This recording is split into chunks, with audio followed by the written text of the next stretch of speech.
Mr. Chair, I recognize another member of the House Natural Resources Committee for 3 minutes, the gentleman from Georgia, Mr. Collins. Thank you, Mr. Chairman.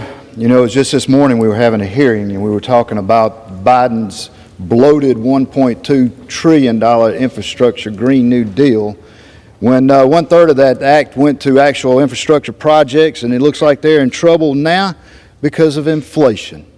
It's one of the main reasons I rise today in support of H.R. 1, the Lower Energy Cost Act.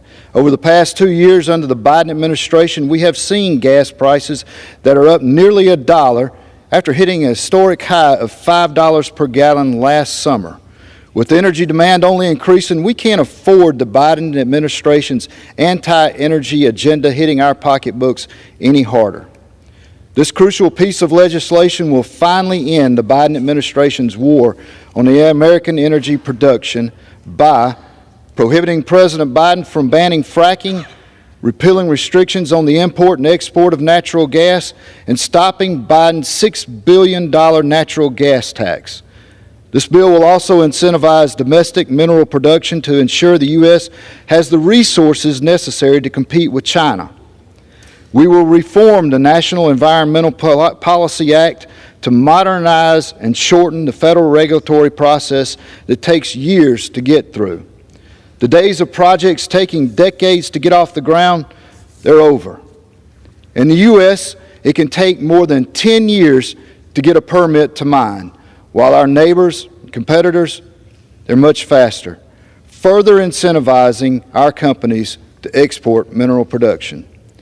That changes today when we reopen the cleanest energy in the world, American-made energy. With that, I urge all my colleagues to... Hello, friends. This is huge news, as price gouging at the pump have been more common across the country. A new piece of legislation has just been signed into law. This bill will prevent gas price spikes and lower the price of gas for millions of Americans. States are also now considering new rebate checks that may be worth hundreds of dollars. Dear friends, please make sure that you watch until the end of this video. Also, this coming Friday, I will be announcing 2 winners for the Walmart gift card giveaway. If you'd like to enter the weekly giveaway, friends, all you have to do is click and like several of my videos and then comment below the keyword of each video that you watch. The more videos that you comment on, dear friends, the greater your chances of winning the giveaways.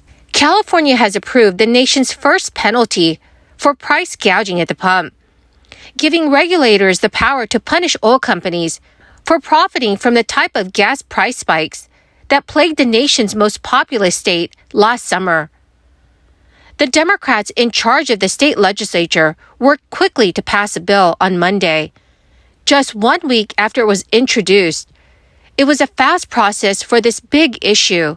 Democratic Governor Gavin Newsom used his political muscle to pass the bill, which grew out of his call last October for a special legislative session to pass a new tax on oil company profits after the average price of gas in California hit a record high of $6.45 per gallon. According to California state officials, taking on the oil industry has been a major policy priority for Gavin Newsom, who is widely viewed as a future presidential candidate. Legislative leaders had previously rejected his initial call for a new tax because they feared it could discourage supply and lead to higher prices. So instead, Governor Newsom and lawmakers agreed to let the California Energy Commission decide whether to penalize oil companies for price gouging. But the crux of the bill is not a potential penalty. Instead, it's the reams of new information oil companies would be required to disclose to state regulators about their pricing. The companies would report this information to a new state agency empowered to monitor and investigate the petroleum market and subpoena oil company executives.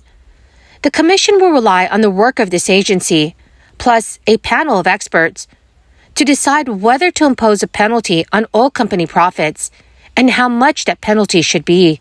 California's gas prices are always higher than the rest of the country, because of the state's taxes and regulations. California has the second highest gas tax in the country at 54 cents per gallon, and it requires a special blend of gasoline that is better for the environment, but more expensive to produce. But state regulators say those taxes and fees are not enough to explain last summer, when the average cost of a gallon of gasoline in California was more than $2.60 higher than the national average. The oil industry recorded massive profits last year, following years of huge losses during the crisis, when more people stayed at home and fewer people were on the road. Eloy Garcia, lobbyist for the Western States Petroleum Association, said California's high gas prices are the result of decades of public policy decisions that have made the state an island in the global petroleum market and driven many oil refiners out of the state.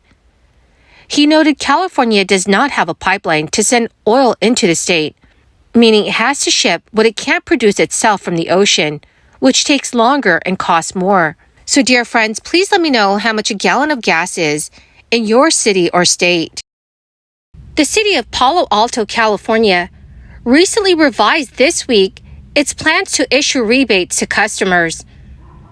The city council approved on Monday a hybrid approach that gives a flat payment to every utility customer, with the exact amount based on tiers arranged by bill amounts. Under this approach, customers whose January bills were less than $400 will see a rebate check of $70. Those with bills between $400 and $800 will get back $85. And those with bills greater than $800 will receive $100. In developing the rebate program, the council struggled to reconcile two goals: giving everyone a measure of relief after a startling spike in gas bills, and making sure that the program gives a little extra to those who need it most. Governor Janet Mills of Maine also signed a $474 million energy bill earlier this month.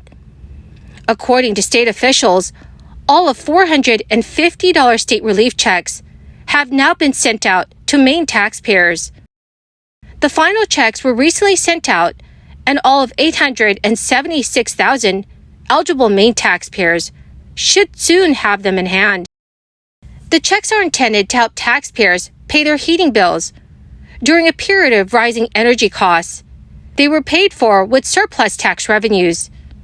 The payments were sent to individuals who paid taxes in 2021 and who earned less than $100,000 a year, and joint filers who earned less than $200,000.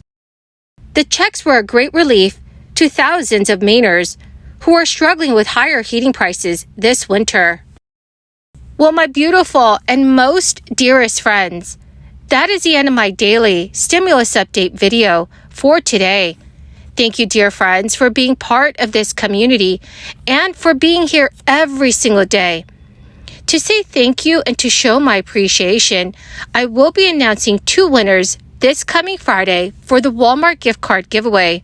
My friends, if you'd like to enter the giveaway, all you have to do is click and like several of my videos and then comment below the keyword of each video that you watch.